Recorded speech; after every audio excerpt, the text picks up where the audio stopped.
അവള് പുതിയ സ്റ്റാർട്ടപ്പ് തുടങ്ങി. ഡി, ഞാൻ പറഞ്ഞ സാധനം കൊണ്ടുവന്നിട്ടുണ്ടോ? ചാമ്പക്കല്ലേ? സോറി ഡി, ഇപ്പൊ ചാമ്പക്കയുടെ സീസൺ അല്ല. അമ്പഴങ്ങയുണ്ട്, ഒരെണ്ണം 3 രൂപ. എടുക്കട്ടെ? എന്റെ പൊന്നോ വേണ്ട. 3 രൂപ കൊടുത്ത് അമ്പഴങ്ങ മേടിക്കാനുള്ള ആസ്തിയൊന്നും നമുക്കില്ലേ. 1 രൂപ ബഡ്ജറ്റിൽ നിൽക്കുന്ന സാധനം വല്ലതും ഉണ്ടോ ഡി? 1 രൂപയ്ക്ക് ആഞ്ഞിലി ചക്കന്റെ കുരു തരാം. വീട്ടിൽ കൊണ്ടുപോയി വറുത്ത് തിന്നാ മതി. അതെ, ക്ലാസ്സിനുള്ളിൽ അനിയന്ത്രിത കച്ചവടമൊക്കെ നിരോധിച്ചിട്ടുണ്ട്. ഇനി ഇത് ശ്രദ്ധയിൽപ്പെട്ടാൽ ടീച്ചറിന്റെ അടുത്ത് റിപ്പോർട്ട് ചെയ്യാനായിരിക്കും. അയ്യോ എന്റെ പൊന്നവനൊക്കെ ചതിക്കല്ലേ. തൽക്കാലം ഈ നെല്ലിക്ക അങ്ങോട്ട് പിടിച്ചേ. അന്ത ഭയം ഇരിക്കുന്നു. അതെ, ഞങ്ങളെ റിപ്പോർട്ട് ചെയ്താൽ ടീച്ചർ കേസ് എടുക്കും കേട്ടോ. അയ്യോ ചതിക്കല്ലേ. നീ പേടിക്കണ്ട, ഇവന്മാര് വാ തുറക്കാറ് ഞാൻ നോക്കിക്കോളാം. എനിക്കുള്ള പടി ഇങ്ങ് എത്തിച്ചാ മതി. ഞങ്ങളുടെ വീട്ടിൽ പുതിയ റോഡ് വീലർ പട്ടീനെ മേടിച്ചു. നീ നാളെ വീട്ടിലേക്ക് വാ. ആ പട്ടി കടിക്കോ? അതറിയാനാ നിന്നോട് വീട്ടിലേക്ക് വരാൻ പറഞ്ഞത്. എടാ, നീ വളി പഠിക്കുന്ന സമയത്ത് വല്ല പഠിക്കാൻ നോക്കൂ. ഇത്തവണ നീ തോറ്റാൽ 7ാം ക്ലാസ്സിൽ തന്നെ 2ാം വർഷം പഠിക്കേണ്ടി വരും. എന്നാലും എന്റെ ചേച്ചിനെ കാട്ടും ഭേദമാണ് ഞാൻ. അതെന്താടാ? എന്റെ ചേച്ചി ഇപ്പോഴും ബികോം 3ാം വർഷമാ പഠിക്കുന്നത്. പിന്നെ ഞാനെന്താ 7ാം ക്ലാസ്സിൽ 2ാം വർഷം പഠിച്ചാ കുഴപ്പം? നിങ്ങൾ വെക്കേഷൻ എവിടെയെങ്കിലും പോയായിരുന്നോടി? ഞങ്ങള് വയനാടൊക്കെ പോയി. ഞങ്ങള് മൂന്നാറിന് പോവാനിരുന്നതാടി, പക്ഷെ പോവാൻ പറ്റിയില്ല. അതെന്ത് പറ്റിയടി? മൂന്നാറിന്റെ റിലീസ് രാജമൗലി മാറ്റിവെച്ച കാര്യം നീ അറിഞ്ഞില്ലേടി? നിങ്ങളുടെ ഫാദറിന് ഇഷ്ടിക ഉണ്ടാക്കുന്ന കമ്പനി ഉണ്ടോടി? ഇല്ല. എന്താ അങ്ങനെ ചോദിച്ചേ? അല്ല, കട്ടച്ചളി കൊണ്ട് ഇറക്കുന്നത് കണ്ടിട്ട് ചോദിച്ചതാ. രണ്ടുപേരും ഒന്നും മിണ്ടാതിരിക്കോ? ടീച്ചർ പരീക്ഷാ പേപ്പർ കൊണ്ടുവരുമെന്ന് ഓർത്ത് ടെൻഷൻ അടിച്ചിരിക്കുക മനുഷ്യനിവിടെ. എനിക്ക് പേടിയില്ല, ഞാൻ നല്ല വൃത്തിയായിട്ടാ പരീക്ഷ എഴുതിയത്. അതെ അതെ, പേപ്പറിനകത്ത് ഒന്നും എഴുതി വൃത്തികേടാക്കാതെയാ അവള് തിരിച്ചു കൊടുത്തേ. നീ വല്ല എഴുതിയായിരുന്നോടോ പരീക്ഷയ്ക്ക്? എഴുതി. എന്നെ എങ്ങനെയെങ്കിലും ഒന്ന് സഹായിക്കണേ ടീച്ചറേ എന്ന് എഴുതി. ടീച്ചർ എന്റെ പ്രാർത്ഥന കേൾക്കാതിരിക്കത്തില്ല. അയ്യോ, ദേ ടീച്ചർ വരുന്നു.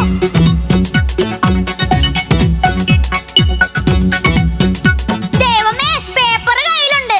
ശരിയാടി, പേപ്പർ ഉണ്ട്. Paper paper. അയ്യോ, പേപ്പർ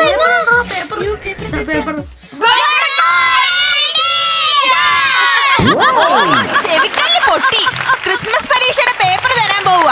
പേര് വിളിക്കുന്നവർ എഴുന്നേറ്റ് നിൽക്കണം. ഓ, പിന്നെയും അഭിനവ് കേസി. ഇന്നാ നിന്റെ പേപ്പർ. Handle with care. എന്തിനാ ടീച്ചർ? സൂക്ഷിച്ചു പിടിക്കണം, മൊട്ടയാ, താഴെ വീണ പൊട്ടും. ഞാൻ നന്നായിട്ട് എഴുതിയതാണല്ലോ. 3 കാര്യങ്ങൾ മാത്രം നീ നന്നായിട്ട് എഴുതിയിട്ടുണ്ട്. എന്നാ അതിനുള്ള മാർക്കെങ്കിലും താ.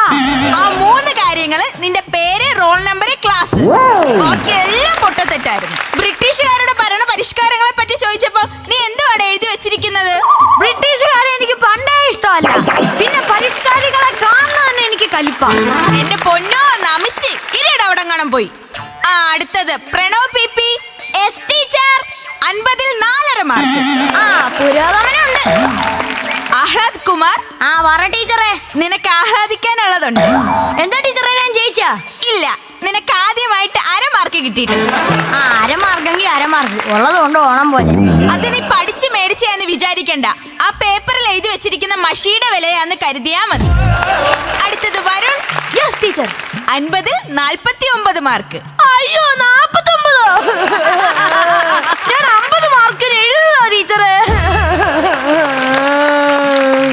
സാരമില്ല മോനെ, അടുത്ത തവണ നമുക്ക് 50ൽ 50 മേടിക്കാം കേട്ടോ. എന്നാലും ടീച്ചർ, എന്റെ ഒരു മാർക്ക് പോയി. ആ 1 മാർക്കെങ്കിലും ബാക്കിയുള്ളവന് കിട്ടിയാ മതിയായിരുന്നു. എന്റെ ഒരു മാർക്ക് പോയി. കണ്ടോ കോർപ്പറേറ്റ് കുത്തകളുടെ പട്ടിഷോ? അവന്റെ 1 മാർക്ക് പോയെന്ന്. അടുത്തത് മണിക്കുട്ടി മന്മഥൻ. 1.5 മാർക്ക്. 1.5യോ?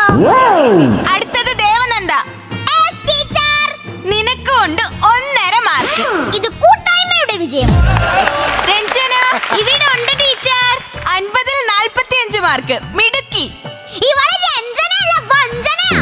ഒന്നും എഴുതിയിട്ടില്ലെന്ന് പറഞ്ഞിട്ട് നിനക്ക് 45 മാർക്ക് എവിടുന്ന് കിട്ടിയടി? സത്യമായിട്ട് ഞാൻ ഒന്നും എഴുതിയിട്ടില്ലടി. ഇതെന്തോ മിറാക്കിൾ സംഭവിച്ചതാ. സൈലൻസ്. എല്ലാവരുടെയും പേപ്പർ കിട്ടിയല്ലോ. ഇനി ആർക്കെങ്കിലും എന്തെങ്കിലും സംശയം ചോദിക്കാനുണ്ടെങ്കിൽ ആവാം. ടീച്ചറെ, നമ്മുടെ പഴയ സെക്യൂരിറ്റി അങ്കിളിനെ ഇപ്പൊ കാണാനില്ലല്ലോ. എന്ത് ജോലിയിൽ നിന്ന് പിരിച്ചുവിട്ടു. എന്തിനാ ടീച്ചറെ പിരിച്ചുവിട്ടത്? +2 പരീക്ഷയ്ക്ക് വന്ന പിള്ളേരുടെ ഹാൾ ടിക്കറ്റ് വലിച്ചു കീറിയതിന്. സിനിമ തിയേറ്ററിൽ ടിക്കറ്റ് കീറാൻ നിൽക്കുന്ന മാമനെയൊക്കെ പിടിച്ച് സെക്യൂരിറ്റി മതി ഇരിയോടെ. പിന്നെ എല്ലാവരുടെയും പ്രോഗ്രസ് കാർഡ് തന്നുവിടും. വീട്ടിൽ കൊണ്ടുപോയി രക്ഷകർത്താവിന്റെ ഒപ്പിടിയിപ്പിച്ചിട്ട് നാളെ തന്നെ തിരിച്ചു കൊണ്ടുവരണം. ടീച്ചർ, എന്റെ അച്ഛനും അമ്മയും ഗൾഫിലാ. അതിന് എന്റെ പ്രോഗ്രസ് കാർഡ് ഫേസ്ബുക്കിൽ പോസ്റ്റ് ചെയ്തിട്ടേ അച്ഛനെ ഒന്ന് ടാഗ് ചെയ്യാവോ? അച്ഛനെ ടാഗ് ചെയ്യാനോ? എന്തിന്? അച്ഛനോടെ ഒപ്പ് കമന്റ് ബോക്സിൽ ഇടാൻ പറയാം. ഓ എന്റെ പൊന്ന് അഭിനവ് കേസി, നിന്റെ അച്ഛന്റെ ഉപ്പ് കമന്റ് ബോക്സിൽ ഇടാൻ പറയണ്ട. നിന്റെ TC എടുത്ത് ഞാൻ ഫേസ്ബുക്കിൽ ഇടാം. നിന്റെ അച്ഛനോട് അതൊന്ന് ഡൗൺലോഡ് ചെയ്തിട്ട് നിന്നെ ഇവിടുന്ന് ഒന്ന് കൊണ്ടുപോകാൻ പറയാമോ? അത് ഞാൻ വേണമെങ്കിൽ പറയാം. ഓ ഈ അരമാർക്കും ആനമുട്ടയും മേടിക്കുന്നവരെ കൊണ്ട് ഞാൻ അങ്ങ് തോറ്റു. ഇതിന് വേറെ സ്കൂൾ അങ്ങ് പൂട്ടിയിടുന്നതാ. ടീച്ചറെ, അതിന് സ്കൂളൊക്കെ തുറന്നത് എപ്പോഴല്ലേ? അതെ, 1 മണിക്കൂർ ഓൺലൈൻ ക്ലാസ്സിൽ ഇരുന്നിട്ട് 1ാം റാങ്ക് മേടിക്കാൻ എന്റെ അച്ഛന്റെ പേര് ഡിങ്കനൊന്നും അല്ല. ശരി, ഇപ്പൊ സ്കൂള് തുറന്നല്ലോ. അടുത്ത പരീക്ഷയ്ക്ക് നീ നല്ല മാർക്ക് മേടിക്കുമെന്ന് ഉറപ്പാണോ? വലിയ ഉറപ്പൊന്നുമില്ല. പ്രതീക്ഷയുടെ അമിതഭാരമില്ലാതെ ടീച്ചർ പേപ്പർ നോക്കിയാൽ ചിലപ്പോ ഞാൻ രക്ഷപ്പെട്ടേക്കും. എന്റെ പൊന്ന്